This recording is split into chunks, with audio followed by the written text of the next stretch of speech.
ਦੋਸਤੋ, ਪੇਸ਼ ਕਰਨ ਜਾ ਰਹੇ ਹਾਂ ਗੁਰਮੀਤ ਸਿੰਘ ਜੀ ਦੀ ਲਿਖੀ ਕਹਾਣੀ ਉਹ ਰਹੱਸਮਈ ਸ਼ਖਸ ਕੌਣ ਸੀ ਦਾ ਦੂਸਰਾ ਭਾਗ। ਸੁਣੋ ਅਤੇ ਲਾਈਕ ਕਰੋ। Please share and support and download wasdapunjabradio.com। ਅਚਾਨਕ ਦੂਰ ਸਾਹਮਣੇ ਵਾਲੀ ਪਹਾੜੀ ਤੇ ਧੁੰਦਲਾ ਜਿਹਾ ਇੱਕ ਸ਼ਖਸ ਨਜ਼ਰੀ ਆਇਆ। ਮੈਂ ਗੌਰ ਨਾਲ ਵੇਖਿਆ ਤਾਂ ਹੌਲੀ ਹੌਲੀ ਅੱਖਾਂ ਤੋਂ ਓਝਲ ਹੋ ਗਿਆ। ਮੈਂ ਬਹੁਤ ਹੈਰਾਨ ਜਿਹਾ ਹੋ ਗਿਆ ਸਾਂ ਕਿ ਇਸ ਦੁਰਗਮ ਸੁਨਸਾਨ ਖੁਸ਼ਕ ਜਿਹੇ ਪਹਾੜ ਤੇ ਕੋਈ ਕਿਵੇਂ ਹੋ ਸਕਦਾ ਹੈ। ਇੱਥੇ ਤਾਂ ਕੋਈ ਬਸਤੀ ਵੀ ਨਹੀਂ ਤੇ ਨਾ ਕੋਈ ਹੋਰ ਜੀਵਨ ਦੇ ਅੰਸ਼। ਮੈਂ ਆਪਣੇ ਆਪ ਨਾਲ ਗੱਲਾਂ ਕਰਨ ਲੱਗਾ ਕਿ ਇਹ ਕੀ ਸੀ। ਸ਼ਾਇਦ ਇਹ ਮੇਰਾ ਭੁਲੇਖਾ ਹੋਵੇਗਾ ਜਾਂ ਦ੍ਰਿਸ਼ਟੀ ਭਰਮ। ਮੈਂ ਸੋਚ ਹੀ ਰਿਹਾ ਸੀ ਕਿ ਉਹ ਮਾਨਵ ਆਕਾਰ ਫਿਰ ਧੁੰਦਲਾ ਜਿਹਾ ਨਜ਼ਰੀ ਪਿਆ। ਮੈਂ ਇੱਕਦਮ ਖੜਾ ਹੋ ਗਿਆ ਤੇ ਪਹਾੜ ਤੋਂ ਹੇਠਾਂ ਉਤਰ ਕੇ ਦੂਜੇ ਪਾਸੇ ਜਾਣ ਲਈ ਸੰਮੋਹਿਤ ਹੋ ਗਿਆ। ਪਰ ਇਹ ਇੰਨਾ ਆਸਾਨ ਨਹੀਂ ਸੀ। ਫਿਰ ਵੀ ਮੈਂ ਉਸ ਨੂੰ ਮਿਲਣਾ ਚਾਹੁੰਦਾ ਸੀ। ਮੈਂ ਜਾਣਨਾ ਚਾਹੁੰਦਾ ਸਾਂ ਕਿ ਉਹ ਕੌਣ ਹੈ ਤੇ ਇੱਥੇ ਕਿਵੇਂ ਹੈ, ਜਿੱਥੇ ਕਿਸੇ ਦੀ ਹੋਣ ਦੀ ਬਿਲਕੁਲ ਵੀ ਸੰਭਾਵਨਾ ਨਹੀਂ। ਮੈਂ ਹੌਲੀ ਹੌਲੀ ਸੰਮੋਹਿਤ ਜਿਹਾ ਪਹਾੜ ਤੋਂ ਖਾਈ ਦੀ ਢਲਾਣ ਵੱਲ ਉਤਰਨਾ ਸ਼ੁਰੂ ਹੋ ਗਿਆ। ਮੈਂ ਜਲਦੀ ਤੋਂ ਜਲਦੀ ਉੱਥੇ ਜਾਣਾ ਚਾਹੁੰਦਾ ਸੀ। ਮੈਂ ਬਹੁਤ ਤੇਜ਼ੀ ਨਾਲ ਹੇਠਾਂ ਖਾਈ ਵੱਲ ਨੂੰ ਵਧਣਾ ਸ਼ੁਰੂ ਕਰ ਦਿੱਤਾ। ਮੈਂ ਘੰਟਾ ਕੁ ਲਗਾਤਾਰ ਹੇਠਾਂ ਉਤਰਦਾ ਰਿਹਾ ਅਤੇ ਮੈਂ ਜਲਦੀ ਜਾ ਕੇ ਉਸ ਨੂੰ ਮਿਲ ਲੈਣਾ ਚਾਹੁੰਦਾ ਸੀ। ਵਿੱਚ ਮੈਂ ਥੋੜ੍ਹੀ ਦੇਰ ਦਮ ਲੈ ਲੈਂਦਾ ਸਾਂ, ਪਰ ਤਕਰੀਬਨ ਮੈਂ ਨਿਰੰਤਰ ਹੇਠਾਂ ਉਤਰਦਾ ਰਿਹਾ। ਆਕਸੀਜਨ ਦੀ ਕਮੀ ਕਰਕੇ ਮੇਰਾ ਸਾਹ ਕਦੀ-ਕਦੀ ਉਖੜਨ ਲੱਗ ਜਾਂਦਾ ਸੀ, ਪਰ ਫਿਰ ਵੀ ਮੈਂ ਚੱਲਦਾ ਰਿਹਾ। ਮੈਂ ਜਿੰਨਾ ਸਮਝਦਾ ਸੀ ਇਹ ਓਨਾ ਆਸਾਨ ਨਹੀਂ ਸੀ। ਕਦੀ ਖੱਬੇ ਕਦੀ ਸੱਜੇ ਮੁੜਦਿਆਂ ਮੈਂ ਕਈ ਸਾਰੀਆਂ ਨਿੱਕੀਆਂ ਢਲਾਣਾਂ ਉਤਰ ਚੁੱਕਾ ਸਾਂ। ਮੇਰਾ ਨਿਸ਼ਾਨਾ ਉਹ ਸਾਹਮਣੇ ਵਾਲੇ ਪਹਾੜ ਤੇ ਚੜ੍ਹ ਕੇ ਉਸ ਇਕਾਂਤ ਵਾਸੀ ਸ਼ਖਸ ਨੂੰ, ਜੋ ਪਤਾ ਨਹੀਂ ਕੌਣ ਸੀ, ਨੂੰ ਮਿਲ ਲੈਣ ਦਾ ਸੀ। ਮੈਂ ਇਹ ਦੇਖਣ ਲਈ ਕਿ ਮੈਂ ਕਿੰਨਾ ਉਤਰ ਚੁੱਕਾ ਹਾਂ ਥੋੜ੍ਹਾ ਅੱਗੇ ਨੂੰ ਝੁੱਕ ਕੇ ਹੇਠਾਂ ਵੇਖਿਆ ਤਾਂ ਇਹ ਕੀ, ਮੈਂ ਹਾਲੇ ਸਿਰਫ 1/4 ਹੀ ਉਤਰ ਸਕਿਆ ਸੀ। ਮੈਂ ਥੋੜ੍ਹਾ ਹੋਰ ਜਲਦੀ ਚੱਲਣ ਦੀ ਕੋਸ਼ਿਸ਼ ਕੀਤੀ, ਪਰ ਇਹ ਕੋਈ ਸਪਾਟ ਰਸਤਾ ਨਹੀਂ ਸੀ ਜੋ ਕਿ ਮੈਂ ਦੌੜ ਕੇ ਉਤਰ ਜਾਂਦਾ। ਮੇਰੀ ਜਲਦੀ ਸਗੋਂ ਮੈਨੂੰ ਥਕਾ ਰਹੀ ਸੀ। ਮੈਂ ਇਹਨਾਂ ਅਸਮਾਨ ਨੂੰ ਛੂੰਹਦੀਆਂ ਖੁਸ਼ਕ ਤੇ ਉਜਾੜ ਕੇਂਦਰਾਂ ਦਾ ਵਾਸੀ ਨਹੀਂ ਸਾਂ। ਗੈਰ ਤਜਰਬੇਕਾਰ ਸਾਂ ਤੇ ਗਲਤੀ ਕਰ ਰਿਹਾ ਸਾਂ। ਸਰੀਰਕ ਬਲ ਦੇ ਨਾਲ ਤਜਰਬੇ ਅਤੇ ਹੋਰ ਸਾਜ਼ੋ ਸਮਾਨ ਦੀ ਵੀ ਲੋੜ ਹੁੰਦੀ ਹੈ। ਇਹ ਜੂਨ ਮਹੀਨੇ ਦਾ ਆਖਰੀ ਹਫ਼ਤਾ ਸੀ ਜਦੋਂ ਲੱਦਾਖ ਵਿੱਚ ਧੁੱਪ ਸਿੱਧੀ ਤੇ ਚੁੱਭਵੀਂ ਪੈਂਦੀ ਹੈ। ਭਾਵੇਂ ਹਵਾ ਫਿਰ ਵੀ ਠੰਡੀ ਹੀ ਲੱਗਦੀ ਹੈ ਉੱਥੇ। ਮੈਂ ਹੌਲੀ ਹੌਲੀ ਕੁੜਕੀ ਵਿੱਚ ਫਸਦਾ ਚਲਾ ਜਾ ਰਿਹਾ ਸਾਂ। ਮੈਂ ਬਹੁਤ ਦੇਰ ਲਾ ਕੇ ਵੀ ਅੱਧਾ ਪਹਾੜ ਹੇਠਾਂ ਉਤਰ ਸਕਿਆ ਸਾਂ। ਮੈਂ ਇੱਕ ਵਾਰ ਵਾਪਸ ਚਲੇ ਜਾਣ ਬਾਰੇ ਹਲਕਾ ਜਿਹਾ ਸੋਚਿਆ, ਪਰ ਜਨੂੰਨ ਹਲੇ ਸਿਰ ਤੇ ਹੀ ਸੀ। ਮੈਨੂੰ ਨਹੀਂ ਪਤਾ ਲੱਗ ਰਿਹਾ ਸੀ ਕਿ ਮੈਂ ਗੁੰਮਦਾ ਜਾ ਰਿਹਾ ਹਾਂ।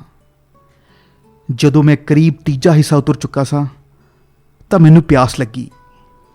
ਮੈਂ ਆਪਣੇ ਪਿੱਠੂ ਬੈਗ ਵਿੱਚੋਂ ਬੋਤਲ ਕੱਢਣ ਲਈ ਹੱਥ ਪਾਇਆ ਤਾਂ ਉਹ ਉੱਥੇ ਨਹੀਂ ਸੀ। ਉਹ ਤਾਂ ਟਰੱਕ ਵਿੱਚ ਹੀ ਰਹਿ ਗਈ ਸੀ। ਮੈਂ ਪਿਆਸ ਨੂੰ ਹਲੇ ਕੰਟਰੋਲ ਕਰ ਲਿਆ ਸੀ ਤੇ ਹੇਠਾਂ ਉਤਰਨਾ ਜਾਰੀ ਰੱਖਿਆ ਤੇ ਸੋਚਿਆ ਕਿ ਹੇਠਾਂ ਪਾਣੀ ਦਾ ਕੋਈ ਸੋਮਾ ਜ਼ਰੂਰ ਹੋਵੇਗਾ, ਪਰ ਮੈਂ ਭੁੱਲ ਗਿਆ ਸੀ। ਇਸ ਨੂੰ ਠੰਡਾ ਰੇਗਿਸਤਾਨ ਆਖਦੇ ਹਨ। ਹੇਠਾਂ ਕੋਈ ਪਾਣੀ ਮਿਲਣ ਵਾਲਾ ਨਹੀਂ ਸੀ। ਮੈਂ ਜਿੰਨਾ ਸੌਖਾ ਸਮਝਿਆ ਸੀ ਇਹ ਉਸ ਤੋਂ ਬਿਲਕੁਲ ਉਲਟ ਸੀ। ਸ਼ਾਮ ਪੈ ਚੱਲੀ ਸੀ। ਮੈਂ ਹਲੇ ਉਸ ਸਾਹਮਣੇ ਵਾਲੇ ਪਹਾੜ ਦੀ ਚੜ੍ਹਾਈ ਤਾਂ ਕੀ ਸ਼ੁਰੂ ਕਰਨੀ ਸੀ, ਇਹ ਨਹੀਂ ਪੂਰਾ ਉਤਰ ਸਕ ਪਾਇਆ ਸੀ। ਮੈਂ 1 ਵਜੇ ਦੇ ਕਰੀਬ ਹੇਠਾਂ ਉਤਰਨਾ ਸ਼ੁਰੂ ਕੀਤਾ ਸੀ ਤੇ ਹੁਣ 6 ਵੱਜ ਚੁੱਕੇ ਸੀ। ਇੱਕ ਵਾਰ ਪਿੱਛੇ ਮੁੜਨ ਦੇ ਖਿਆਲ ਨਾਲ ਮੈਂ ਪਿੱਛੇ ਵੇਖਿਆ ਤਾਂ ਸਿਰ ਚਕਰਾ ਗਿਆ। ਮੈਂ ਕਈ ਸਾਰੀਆਂ ਢਲਾਣਾਂ ਖੱਬੇ ਸੱਜੇ ਮੁੜ ਕੇ ਉਤਰ ਚੁੱਕਾ ਸੀ। ਹੁਣ ਚੰਗੀ ਤਰ੍ਹਾਂ ਪਤਾ ਨਹੀਂ ਸੀ ਪਿੱਛੇ ਕਿਸ ਥਾਂ ਤੋਂ ਉਤਰਿਆ ਹਾਂ। ਪਿੱਛੇ ਤਾਂ ਬਹੁਤ ਸਾਰੇ ਗਗਨਚੁੰਬੀ ਪਹਾੜ ਸਨ। ਸਿਰਫ ਉਹ ਪਹਾੜ ਜੋ ਮੇਰੀ ਨਿਗਾਹ ਚੜ ਚੁੱਕਾ ਸੀ ਤੇ ਜਿੱਥੇ ਮੈਂ ਜਾਣਾ ਚਾਹੁੰਦਾ ਸੀ ਉਹੀ ਪਹਿਚਾਣ ਵਿੱਚ ਸੀ। ਬਾਕੀ ਹੋਰ ਕੁਝ ਨਹੀਂ। ਮੈਂ ਉਹਨਾਂ ਪਹਾੜਾਂ ਦੇ ਸਾਹਮਣੇ ਮਸਾਂ ਹੀ ਕੀੜੀ ਦੀ ਔਕਾਤ ਰੱਖਦਾ ਸੀ। ਮੈਂ ਸਮਝ ਗਿਆ ਸੀ ਕਿ ਮੈਂ ਫਸ ਚੁੱਕਾ ਹਾਂ। ਮੇਰੇ ਕੋਲ ਪਿੱਛੇ ਮੁੜਨ ਦਾ ਕੋਈ ਰਾਹ ਨਹੀਂ ਸੀ। ਮੈਂ ਭੁੱਲ ਚੁੱਕਾ ਸੀ ਤੇ ਗੁੰਮ ਚੁੱਕਾ ਸੀ। ਉੱਪਰੋਂ ਪਿਆਸ ਨਾਲ ਮੇਰਾ ਗਲਾ ਖੁਸ਼ਕ ਹੋ ਰਿਹਾ ਸੀ। ਮੈਂ ਹੇਠਾਂ ਉਤਰ ਕੇ ਪਾਣੀ ਨੂੰ ਲੱਭਣ ਦੀ ਕੋਸ਼ਿਸ਼ ਕੀਤੀ, ਪਰ ਸਭ ਬੇਅਰਥ ਸੀ। ਉੱਥੇ ਕੋਈ ਪਾਣੀ ਨਹੀਂ ਸੀ ਤੇ ਨਾ ਕੋਈ ਪੌਦਾ।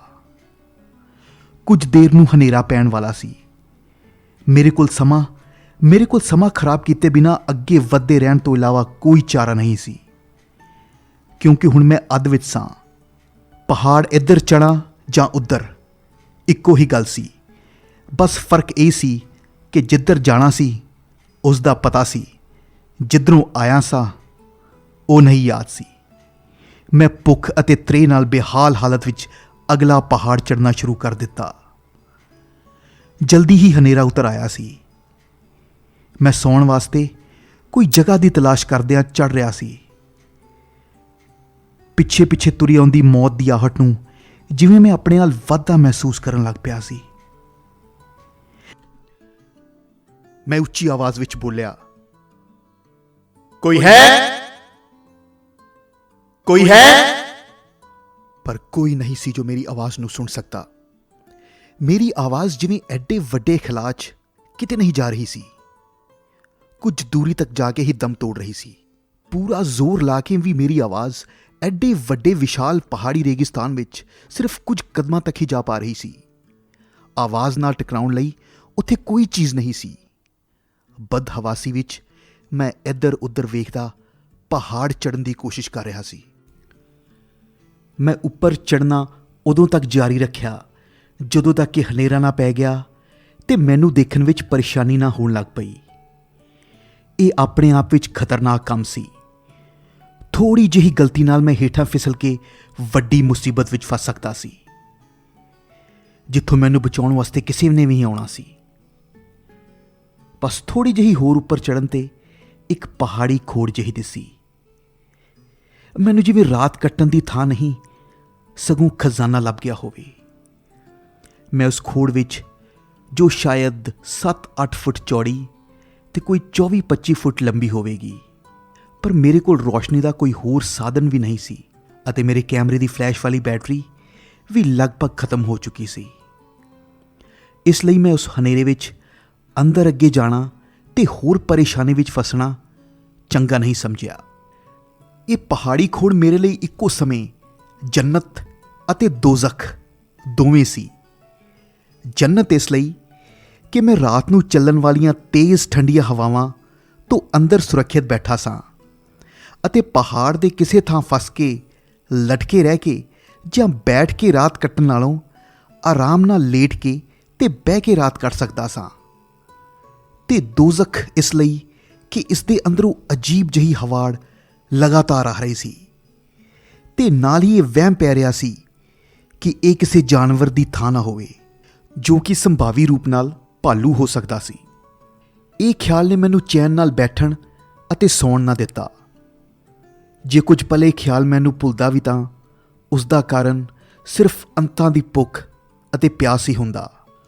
ਉਸ ਰਾਤ ਦੇ ਸੰਨਾਟੇ ਅਤੇ ਇਕਲਤਾ ਵਿੱਚ ਗੁਰੂ ਬਖਸ਼ੀ ਸ੍ਰੀ ਸਾਹਿਬ ਨੇ ਮੈਨੂੰ ਉਸ ਵਕਤ ਕਿੰਨੀ ਚੜ੍ਹਦੀ ਕਲਾ ਵਿੱਚ ਰੱਖਿਆ, ਮੈਂ ਬਿਆਨ ਨਹੀਂ ਕਰ ਸਕਦਾ, ਕਿਉਂਕਿ ਇਸ ਤਰ੍ਹਾਂ ਦੇ ਅਣਕਿਆਸੇ ਹਮਲੇ ਵਿੱਚ ਮੇਰੇ ਕੋਲ ਉਸ ਤੋਂ ਬਿਨਾਂ ਹੋਰ ਕੁਝ ਵੀ ਨਹੀਂ ਸੀ, ਤੇ ਉਸ ਦੇ ਮੁੱਠੇ ਨੂੰ ਹੱਥ ਪਾ ਕੇ ਮੇਰੀ ਆਤਮਿਕ ਬਲ ਨੂੰ ਅੰਤਾਂ ਦੀ ਉਚਾਈ ਮਿਲਦੀ। ਅੰਤਾਂ ਦੀ ਭੁੱਖ ਪਿਆਸ ਵਿੱਚ ਮੈਨੂੰ ਭੋਜਨ ਦੇ ਖਿਆਲ ਆਉਣ ਲੱਗੇ। ਮੈਨੂੰ ਯਾਦ ਆਇਆ ਕਿ ਮੇਰੇ ਪਿੱਠੂ ਬੈਗ ਵਿੱਚ ਇੱਕ ਬਿਸਕੁਟ ਦਾ ਪੈਕੇਟ ਬਚਿਆ ਪਿਆ ਸੀ, ਪਰ ਪਿਆਸ ਇੰਨੀ ਜ਼ਿਆਦਾ ਸੀ ਕਿ ਉਸ ਨੂੰ ਖਾਣ ਦਾ ਮਨ ਨਹੀਂ ਕਰ ਰਿਹਾ ਸੀ। ਥਕਾਵਟ ਨਾਲ ਲੱਗੀ ਤੇਜ਼ ਭੁੱਖ ਕਾਰਨ ਮੈਂ ਹੌਲੀ-ਹੌਲੀ ਬਿਸਕਟਾਂ ਨੂੰ ਇੱਕ ਤਰ੍ਹਾਂ ਨਾਲ ਨਿਗਲਣਾ ਸ਼ੁਰੂ ਕਰ ਦਿੱਤਾ, ਪਰ ਉਹ ਜਿਵੇਂ ਗਲੇ ਵਿੱਚ ਹੀ ਫਸ ਕੇ ਰਹਿ ਗਈ ਸੀ। ਬਿਸਕੁਟ ਖਾਣ ਨਾਲ ਮੈਨੂੰ ਹੋਰ ਪਿਆਸ ਲੱਗ ਪਈ ਸੀ। ਕਿਸੇ ਤਰ੍ਹਾਂ ਮੈਂ ਉਹ ਸਾਰਾ ਪੈਕੇਟ ਨਿਕਲ ਗਿਆ ਤੇ ਭੁੱਖ ਸਗੋਂ ਹੋਰ ਚਮਕ ਗਈ ਸੀ, ਪਰ ਕੋਈ ਚਾਰਾ ਨਹੀਂ ਸੀ। ਨੀਂਦ ਮੈਨੂੰ ਵਿੱਚ ਘੇਰ ਰਹੀ ਸੀ, ਪਰ ਮੈਂ ਆਪਣੀ ਸੁਰੱਖਿਆ ਲਈ ਪੂਰੀ ਤਰ੍ਹਾਂ ਚੌਕੰਨਾ ਹੋਣ ਦੀ ਕੋਸ਼ਿਸ਼ ਕਰ ਰਿਹਾ ਸੀ। ਆਪਣੇ ਆਪ ਨਾਲ ਲੜ ਰਿਹਾ ਸੀ ਕਿ ਸੌਣਾ ਨਹੀਂ ਹੈ। ਪਰ ਜਿਵੇਂ ਕਹਿੰਦੇ ਨੇ, ਨੀਂਦ ਤਾਂ ਸੂਲਾਂ ਤੇ ਵੀ ਆ ਜਾਂਦੀ ਹੈ। ਨੀਂਦ ਨਾ ਵੇਖੇ ਬਿਸਤਰਾ ਤੇ ਭੁੱਖ ਨਾ ਵੇਖੇ ਸਵਾਦ, ਮੌਤ ਨਾ ਵੇਖੇ ਉਮਰ ਨੂੰ ਤੇ ਇਸ਼ਕ ਨਾ ਵੇਖੇ ਜ਼ਾਤ। ਮੇਰੀਆਂ ਉਨੀਂਦੀਆਂ ਅਧਖੁੱਲੀਆਂ ਅੱਖਾਂ ਅੱਗੇ ਅਜੀਬੋ ਗਰੀਬ ਖਿਆਲ ਸੁਪਨੇ ਬਣ ਕੇ ਆਉਣ ਲੱਗ ਪਏ, ਜਿਨ੍ਹਾਂ ਨੇ ਮੇਰੀਆਂ ਪਲਕਾਂ ਹੌਲੀ ਹੌਲੀ ਬੰਦ ਕਰ ਦਿੱਤੀਆਂ ਤੇ ਮੈਨੂੰ ਸੁਆ ਦਿੱਤਾ। ਪਤਾ ਨਹੀਂ ਮੈਂ ਕਿੰਨੀ ਦੇਰ ਸੁੱਤਾ ਅਤੇ ਫਿਰ ਇੱਕਦਮ ਅੱਬੜਵਾਏ ਉੱਠ ਖਲੋਤਾ। 2-4 ਸਕਿੰਟ ਬਾਅਦ ਉਸ ਗੁਫਾ ਜਿਹੀ ਵਰਗੀ ਖੋੜ ਦੇ ਅੰਦਰੋਂ ਆਉਂਦੀ ਹਵਾੜ ਨੇ ਯਾਦ ਕਰਾਇਆ ਕਿ ਮੈਂ ਕਿੱਥੇ ਹਾਂ। ਪਰ ਹੁਣ ਤੱਕ ਮੈਂ ਕੁਝ ਤਰੋ ਤਾਜ਼ਾ ਜਿਹਾ ਹੋ ਚੁੱਕਾ ਸੀ। ਇੱਕ ਪਲ ਵੀ ਜਿਵੇਂ ਬਹੁਤ ਲੰਬਾ ਸੀ, ਜਾਂ ਜਿਵੇਂ ਵਕਤ ਰੁਕ ਗਿਆ ਹੋਵੇ। ਮੈਂ ਪ੍ਰਭਾਤ ਹੋਣ ਦੀ ਉਡੀਕ ਕਰ ਰਿਹਾ ਸਾਂ ਕਿ ਅਗਲਾ ਸਫ਼ਰ ਜਲਦੀ ਮੁਕਾ ਲਵਾਂ, ਕਿਉਂਕਿ ਪਿੱਛੇ ਮੁੜਨ ਦਾ ਹੁਣ ਕੋਈ ਰਾਹ ਨਹੀਂ ਸੀ। ਪਿਆਸ ਨੇ ਹਲੇ ਵੀ ਮੈਨੂੰ ਪਰੇਸ਼ਾਨ ਕਰਕੇ ਰੱਖਿਆ ਸੀ। ਹਾਂ, ਭੁੱਖ ਜਿਵੇਂ ਅੰਦਰੋਂ ਚਰਬੀ ਦਾ ਬੁਰਕ ਲਾ ਕੇ ਕੁਝ ਦੇਰ ਲਈ ਸ਼ਾਂਤ ਹੋ ਚੁੱਕੀ ਸੀ। ਜਿਵੇਂ ਹੀ ਲੋ ਲੱਗੀ, ਮੈਂ ਉਸ ਥਾਂ ਨੂੰ ਛੱਡ ਕੇ ਅੱਗੇ ਵਧਣਾ ਸ਼ੁਰੂ ਕਰ ਦਿੱਤਾ। ਜਾਣ ਤੋਂ ਪਹਿਲਾਂ ਮੈਂ ਉਸ ਥਾਂ ਨੂੰ ਚੰਗੀ ਤਰ੍ਹਾਂ ਦੇਖਿਆ, ਜਿੱਥੇ ਮੈਂ ਰਾਤ ਦੇ ਕੁਝ ਘੰਟੇ ਨਹੀਂ, ਸਗੋਂ ਮੈਨੂੰ ਲੱਗਿਆ ਜਿਵੇਂ ਮੈਂ ਇੱਥੇ ਇੱਕ ਯੁੱਗ ਬਿਤਾਇਆ ਹੋਵੇ। ਇਹ 4 ਵਜੇ ਤੋਂ ਬਾਅਦ ਦਾ ਕੋਈ ਸਮਾਂ ਸੀ। ਮੈਂ ਇਸ ਵਾਰ ਜ਼ਿਆਦਾ ਉਤਾਵਲਾ ਹੋ ਕੇ ਚੜ੍ਹਨ ਤੋਂ ਬਚ ਕੇ ਸਹਿਜ ਵਿੱਚ ਚੜ੍ਹਨਾ ਸ਼ੁਰੂ ਕੀਤਾ। ਇਸ ਤਰ੍ਹਾਂ ਸਗੋਂ ਮੈਂ ਜਲਦੀ ਅਤੇ ਵੱਧ ਸਫ਼ਰ ਤੈਅ ਕਰ ਸਕਿਆ। ਇਹ ਕੋਈ ਇਸ ਤਰ੍ਹਾਂ ਦੀ ਚੜ੍ਹਾਈ ਨਹੀਂ ਸੀ ਜਿਸ ਲਈ ਚੜ੍ਹਨ ਲਈ ਵਿਸ਼ੇਸ਼ ਔਜ਼ਾਰਾਂ ਦੀ ਲੋੜ ਪੈਂਦੀ, ਪਰ ਫਿਰ ਵੀ ਉਚਾਈ ਤਾਂ ਉਚਾਈ ਹੁੰਦੀ ਹੈ। ਅਹਿਮੀਅਤ ਜ਼ਰੂਰੀ ਸੀ ਬਸ। ਮੈਂ ਲਗਾਤਾਰ ਚੜ੍ਹਦਾ ਗਿਆ। 2 ਘੰਟੇ ਦੇ ਸਫ਼ਰ ਤੋਂ ਬਾਅਦ ਮੈਂ ਕੁਝ ਥੱਕ ਗਿਆ ਅਤੇ ਆਕਸੀਜਨ ਦੀ ਵੀ ਕਮੀ ਮਹਿਸੂਸ ਹੋਣ ਲੱਗ ਪਈ, ਪਰ ਮੇਰੇ ਕੋਲ ਕੋਈ ਚਾਰਾ ਨਹੀਂ ਸੀ। ਮੈਂ ਕੁਝ ਘੜੀਆਂ ਸਹਿਜ ਹੋਣ ਦੀ ਕੋਸ਼ਿਸ਼ ਕੀਤੀ ਤੇ ਫਿਰ ਚੜ੍ਹਾਈ ਸ਼ੁਰੂ ਕਰ ਦਿੱਤੀ। ਇਹ ਇੱਕ ਅਣਕਿਆਸਾ ਸਫ਼ਰ ਸੀ, ਜਿਸ ਵਿੱਚ ਪਿੱਛੇ ਜਾਣ ਦਾ ਕੋਈ ਰਾਹ ਨਹੀਂ ਸੀ ਤੇ ਅੱਗੇ ਦਾ ਕੋਈ ਥੌ ਪਤਾ ਤੇ ਤਸੱਲੀ ਨਹੀਂ ਸੀ। ਪਰ ਮੈਂ ਇੱਕ ਅਣਜਾਣ ਜਿਹੀ ਖਿੱਚ ਦਾ ਖਿੱਚਿਆ ਜਾਈ ਜਾ ਰਿਹਾ ਸੀ। ਵਿੱਚ ਮੈਨੂੰ ਹੁਣ ਕਦੀ ਵੀ ਜਿਉਂਦੇ ਜੀ ਵਾਪਸ ਨਾ ਜਾ ਸਕਣ ਦੇ ਭੈੜੇ ਨਾ ਪੱਖੀ ਖਿਆਲ ਘੇਰਨ ਦੀ ਕੋਸ਼ਿਸ਼ ਕਰਦੇ, ਪਰ ਮੇਰੇ ਅੰਦਰ ਦੀ ਮੇਰੀ ਸੁਭਾਵਿਕ ਹਾਂ ਪੱਕੀ ਸੋਚ ਉਸ ਨੂੰ ਨੇੜੇ ਨਾ ਟੁਕਣ ਦਿੰਦੀ। ਪਿਆਸ ਤਾਂ ਪਹਿਲਾਂ ਤੋਂ ਹੀ ਸਤਾ ਰਹੀ ਸੀ, ਪਰ ਹੁਣ ਭੁੱਖ ਨੇ ਵੀ ਫਿਰ ਬੇਹਾਲ ਕਰਨਾ ਸ਼ੁਰੂ ਕਰ ਦਿੱਤਾ ਸੀ। ਕਿਨਾਰਾ ਕੁਝ ਦੂਰ ਹੀ ਸੀ, ਪਰ ਕਿਨਾਰੇ ਕੋਲ ਚੜ੍ਹਾਈ ਤਿੱਖੀ ਹੋ ਗਈ ਸੀ। ਮੈਨੂੰ ਥੋੜਾ ਦੂਜੇ ਪਾਸੇ ਤੋਂ ਘੁੰਮ ਕੇ ਜਾਣਾ ਪੈਣਾ ਸੀ। ਨਿਸੱਤੇ ਸਰੀਰ ਨਾਲ ਇਹ ਉਸ ਵਕਤ ਦਾ ਬਹੁਤ ਕਠਿਨ ਕੰਮ ਸੀ। ਮੈਨੂੰ ਲੱਗਣ ਲੱਗ ਪਿਆ ਸੀ ਕਿ ਮੈਂ ਅਗਲੇ ਹੀ ਪਲ ਚੱਕਰ ਖਾ ਕੇ ਬੇਹੋਸ਼ ਹੋ ਜਾਵਾਂਗਾ, ਪਰ ਮੈਂ ਥੋੜਾ ਹੋਰ ਹੌਸਲਾ ਕਰਕੇ ਅੱਗੇ ਵਧਿਆ। ਆਕਸੀਜਨ ਬਹੁਤ ਘੱਟ ਸੀ। ਹਰ ਸਾਹ ਜ਼ੋਰ ਨਾਲ ਖਿੱਚ ਕੇ ਲੈਣਾ ਪੈਂਦਾ ਸੀ, ਪਰ ਫਿਰ ਵੀ ਲੱਗਦਾ ਸੀ ਕਿ ਨਹੀਂ ਲਿਆ। ਖੈਰ, ਕਿਸੇ ਤਰ੍ਹਾਂ ਆਖਿਰ ਮੈਂ ਉੱਪਰ ਪਹੁੰਚ ਹੀ ਗਿਆ ਤੇ ਤੇਜ਼ ਹਵਾ ਦੇ ਝੋਂਕੇ ਨੇ ਭੁੱਖ ਪਿਆਸ ਨਾਲ ਨਿਢਾਲ ਸਰੀਰ ਨੂੰ ਜ਼ਮੀਨ ਤੇ ਡੇਗ ਦਿੱਤਾ ਤੇ ਮੈਂ ਉਸ ਹਵਾ ਦੇ ਬੁੱਲੇ ਨਾਲ ਵੀ ਲੜਨ ਦੀ ਹਾਲਤ ਵਿੱਚ ਨਹੀਂ ਸੀ। ਮੈਂ ਆਪਣੇ ਆਪ ਨੂੰ ਡਿੱਗਣ ਦਿੱਤਾ। ਉਸ ਡਿੱਗਣ ਵਿੱਚ ਵੀ ਬਹੁਤ ਸਕੂਨ ਮਿਲਿਆ ਸੀ, ਕਿਉਂਕਿ ਉਸ ਡਿੱਗਣ ਵਿੱਚ ਸ਼ਾਇਦ ਦੁਬਾਰਾ ਕਦੀ ਵੀ ਉੱਠਣ ਦੀ ਖੇਚਲ ਮੌਜੂਦ ਨਹੀਂ ਸੀ। ਪਰ ਅੱਖਾਂ ਜਿਵੇਂ ਉੱਥੇ ਦੇਖਣ ਦੀ ਇੱਛਾ ਵਿੱਚ ਪੂਰੀ ਤਰ੍ਹਾਂ ਬੰਦ ਹੋਣ ਨੂੰ ਤਿਆਰ ਨਹੀਂ ਸੀ। ਅੱਧ-ਮੀਟੀਆਂ ਅੱਖਾਂ ਨਾਲ ਮੈਂ ਦੇਖਿਆ ਕਿ ਉਸ ਵੀਰਾਨੇ ਵਿੱਚ ਮੇਰੇ ਸਾਹਮਣੇ ਇੱਕ ਸ਼ਖਸ ਖੜਾ ਸੀ, ਜਿਸ ਦੀ ਸਫੇਦ ਦਾੜੀ ਅਤੇ ਉਸ ਦਾ ਪਹਿਨਿਆ ਲਬਾਦਾ ਹਵਾ ਵਿੱਚ ਇੱਕ ਪਾਸੇ ਉੱਡ ਰਹੇ ਸੀ। ਪੂਰੀਆਂ ਅੱਖਾਂ ਬੰਦ ਹੋਣ ਤੋਂ ਪਹਿਲਾਂ ਮੈਂ ਜੋ ਸ਼ਬਦ ਸੁਣੇ ਉਹ ਇਹ ਸੀ, ਆਖਿਰ ਆ ਹੀ ਗਏ ਤੁਮ। ਉਹ ਮੈਨੂੰ ਅਰਧ ਬੇਹੋਸ਼ੀ ਦੀ ਹਾਲਤ ਵਿੱਚ ਮੋਢੇ ਦਾ ਸਹਾਰਾ ਦੇ ਕੇ ਇੱਕ ਜ਼ਮੀਨਦੋਜ਼ ਕੋਠੜੇ ਵਿੱਚ ਲੈ ਗਿਆ। ਮੇਰੇ ਮੂੰਹ ਵਿੱਚ ਜੜੀ ਬੂਟੀ ਦੀਆਂ ਕੁਝ ਬੂੰਦਾਂ ਪਾਈਆਂ, ਜਿਸ ਦਾ ਸਵਾਦ ਬਹੁਤ ਅਜੀਬ ਸੀ। ਥੋੜ੍ਹੀ ਥੋੜ੍ਹੀ ਦੇਰ ਬਾਅਦ ਪੀਣ ਲਈ ਪਾਣੀ ਦਿੱਤਾ, ਖਾਣ ਲਈ ਸੁੱਕੇ ਹੋਏ ਮੇਵੇ ਦੇ ਸਵਾਦ ਵਰਗੇ ਪਦਾਰਥ ਦਿੱਤੇ। ਮੈਂ ਕੁਝ ਦੇਰ ਬਾਅਦ ਹੀ ਆਪਣੇ ਆਪ ਨੂੰ ਬਹੁਤ ਊਰਜਾਵਾਨ ਮਹਿਸੂਸ ਕਰਨ ਲੱਗ ਪਿਆ। ਉਸ ਦੇ ਉਜਲੇ ਚਿਹਰੇ ਤੇ ਅਜੀਬ ਸ਼ਾਂਤੀ ਤੇ ਠਹਿਰਾਓ ਸੀ। ਉਸ ਵੱਲ ਵੇਖ ਕੇ ਮੇਰੇ ਮਨ ਵਿੱਚ ਬਹੁਤ ਸਾਰੇ ਸਵਾਲ ਪੈਦਾ ਹੋ ਰਹੇ ਸੀ, ਪਰ ਉਹ ਸ਼ਾਂਤ ਅਤੇ ਚੁੱਪ ਸੀ। ਮੇਰੇ ਕੁਝ ਵੀ ਪੁੱਛਣ ਤੇ ਉਹ ਸਿਰਫ ਮੁਸਕਰਾ ਦਿੰਦਾ ਸੀ, पर बोलता कुछ नहीं सी। आप कौन हो, यहां क्यों और कैसे रह लेते हो, ये पानी कहां से आया, और वो बूंदे किस जड़ी बूटी की थी, और वो भोजन, क्या आप बोधि साधु हो। मैं इक्को वार विच कई सवाल कर दिते, पर वो शख्स चुप सी। वो चुप सी ते मुस्कुरा रहा सी। फिर अचानक मैनू याद आया तो मैं फिर पूछया, आपने ये क्यों कहा कि आखिर आ ही गए तुम। वो फिर भी चुप रहे। कुछ देर दी खामोशी तो बाद मैनू लगा कि मैनू शायद वापस चले जाना चाहिए है। अब मैं इजाजत चाहूंगा जी। तो मैं उठ के तुरन लगा तो हुण उन्होंने ना विच सिर हिलाया अते अपने पिछे चलण लई इशारा करके उस कोठड़ी के दूजे कमरे विच लै गए, जिथे एक चबूतरे नुमा थां सी। मैनू बैठण लई कहा ते आप मेरे सामने उस उच्ची थां ते बैठ गए। उन्होंने अखां बंद कर लईआं ते मैं भी अखां बंद करके अपने सुभाविक ध्यान विच जाण दी कोशिश करन लगा। अचानक मैं अपनी देह दे एहसास तो अलग हो गया। उस असीम शांति विच जिवें आनंद दी बारिश विच आत्मा सरशार होण लग पई। बड़ी देर उस आनंद विच इंज ही लंघ गई। फिर मैनू बिना बोलिया ही वो शख्स टैलीपैथी राही जिवें अखां खोलण अते वापस जाण लई स्पष्ट निर्देश दे रहा सी। मैं अखां खोलियां तां वो एकटक मेरे वल देख रहे सी। बहुत उज्जवल, शांत, मनमोहना ते मुस्कराउंदा चेहरा सी। वो मेरे अगे अगे उस जमीनदोज कोठरी चों बाहर निकल गए ते मैं मगर मगर सी। बाहर देखिया तां हले हनेरा सी, पर मैनू वापस परतन के निर्देश दे दिते गए सी।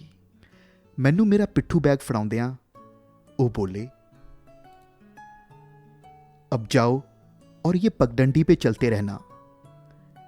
पहली वार अर्ध बेहोशी विच सुनी उन्हां दी आवाज़ हुण जान लगे मैं दूजी ते आखिरी वार सुन रहा सा। क्या दोबारा कभी मिल पाएंगे, मैं दिल विच खोज ही पैंदियां पुछया। मैं उस असीम शांति अते आनंद विचों कभी वापस नहीं जाना चाहता सी। हाँ, हम एक बार और मिलेंगे इस जीवन में। मेरा मन नहीं है जाने को। ये तुम्हारा रास्ता नहीं है। तुम्हारे लिए कुछ और काम नियत है, मगर पहुंचोगे वहीं। तुम नानक लामा के दरबार में जा रहे हो ना। मेरा नमस्कार करना वहां, और ध्यान का अभ्यास कभी नहीं छोड़ना गुरमीत। बीज वृक्ष बनेगा। ऐना बोल के वो वापस पलट के हनेरे विच ओझल हुंदे चले गए। मैं अधूरे जिहे जवाब ते ढेर सारे सवाल लैके वापस तुर पिया। 10 कदम अगे तक दा मैनू पहला ही अनुभव हो ही जा रहा सी कि मैं किधर जाना है। मैं चलदा गया। कुछ देर विच लो लग पई सी। मैं फिर भी किसी गैबी अनुभव नाल चलदा जा रहा सी। सिर्फ 7-8 घंटे चढ़ाइयां ते निवाणा भरे रस्ते ते चलण बाद मैं मुख मार्ग ते एक 8-10 घरां दी बस्ती तक पुज गया सा। मैं खास थकिया भी नहीं सा ते ना ही बहुती भुख प्यास लगी सी। उस जगह ते रुक के मैं हले कुछ देर ही आराम कीता सी। दोपहर दा 1 वज रहा सी कि वो कश्मीरी सरदार जी ट्रक लैके आउंदे दिसे। उन्होंने कोल आके ब्रेक मारी तो बोले, सिंह साहब तुसी हले इत्थे ही हो, गए नहीं। तुहानू ही उड़ीक रहा सी समझ लो। तुसी क्यों लेट हो गए। इंजन का नुक्स ही पकड़ विच नहीं आ रहा सी। ले तो मकैनिक भी आके वेख गया, पर स्टार्ट नहीं हो रहा सी। फिर दूजी गड्डी विच इसका लोड भर के भेजिया कि अचानक हुण थोड़ी देर पहला मैं थक हार के बैठा ही सी ਤਾਂ ਸੋਚਿਆ ਕਿ ਇੱਕ ਵਾਰ ਫੇਰ ਕੋਸ਼ਿਸ਼ ਕਰਾਂ। ਤਾਂ ਪਹਿਲੀ ਵਾਰ ਵੀ ਚੱਲ ਪਿਆ ਤੇ ਕੋਈ ਪਰੇਸ਼ਾਨੀ ਵੀ ਨਹੀਂ ਦਿਸੀ। ਜਦੋਂ ਅੱਗੇ ਆਇਆ ਤਾਂ ਤੁਸੀਂ ਦਿਸ ਪਏ। ਚਲੋ ਆਓ ਚਲੀਏ, ਦੁਬਾਰਾ ਨਾ ਗੱਡੀ ਖੜ ਜਾਏ। ਹੁਣ ਮੈਂ ਲੈ ਜਾ ਕੇ ਚੈੱਕ ਕਰਵਾਵਾਂਗਾ। ਇਹਦੇ ਵਿੱਚੋਂ ਕੋਈ ਨੁਕਸ ਨਹੀਂ ਨਿਕਲਣਾ, ਹੁਣ ਦੇਖ ਲਿਓ। ਕਿਉਂ? ਬਸ ਮੇਰਾ ਦਿਲ ਕਹਿੰਦਾ ਹੈ ਤੁਸੀਂ ਚੈੱਕ ਕਰਾ ਕੇ ਦੇਖ ਲਿਓ। ਤੁਹਾਡਾ ਟਰੱਕ ਬਿਲਕੁਲ ਠੀਕ ਹੈ। ਮੈਂ ਟਰੱਕ ਵਿੱਚ ਬੈਠਾ ਬਹੁਤ ਸਾਰੇ ਸਵਾਲਾਂ ਵਿੱਚ ਘਿਰਿਆ ਸੋਚ ਰਿਹਾ ਸੀ। ਉਹਨਾਂ ਨੂੰ ਕਿਵੇਂ ਪਤਾ ਲੱਗਾ ਕਿ ਮੈਂ ਕਿੱਥੇ ਜਾ ਰਿਹਾ ਹਾਂ ਤੇ ਮੇਰਾ ਨਾਮ ਗੁਰਮੀਤ ਹੀ ਹੈ, ਤੇ ਹੋਰ ਬਹੁਤ ਕੁਝ। ਸ਼ਾਇਦ ਮੈਂ ਹੀ ਅਰਧਬੇਹੋਸ਼ੀ ਵਿੱਚ ਦੱਸਿਆ ਹੋਵੇ। ਪਰ ਸਵਾਲਾਂ ਤੋਂ ਵੀ ਜ਼ਿਆਦਾ ਮੇਰੇ ਅੰਦਰ ਜੋ ਚੀਜ਼ ਚੱਲ ਰਹੀ ਸੀ ਉਹ ਸੀ ਆਤਮਾ ਤੇ ਬਰਸਿਆ ਆਨੰਦ ਅਤੇ ਪ੍ਰਭੂ ਦੀ ਯਾਦ ਵਿੱਚ ਸ਼ੂਨਿਆ 'ਚ ਬੀਤਿਆ ਉਹ ਸਮਾਂ ਜਿਸ ਵਿੱਚ ਕੁਝ ਵੀ ਨਹੀਂ ਸੀ, ਤੇ ਜੇ ਸੀ ਤਾਂ ਸਿਰਫ ਸਤਚਿਤ ਆਨੰਦ ਹੀ ਆਨੰਦ। ਮੇਰੀ ਲੱਦਾਖ ਦੀ ਯਾਤਰਾ ਅਗਲੇ ਪੜਾਅ ਵਿੱਚ ਦਾਖਲ ਹੋ ਚੁੱਕੀ ਸੀ ਤੇ ਜਾਰੀ ਸੀ।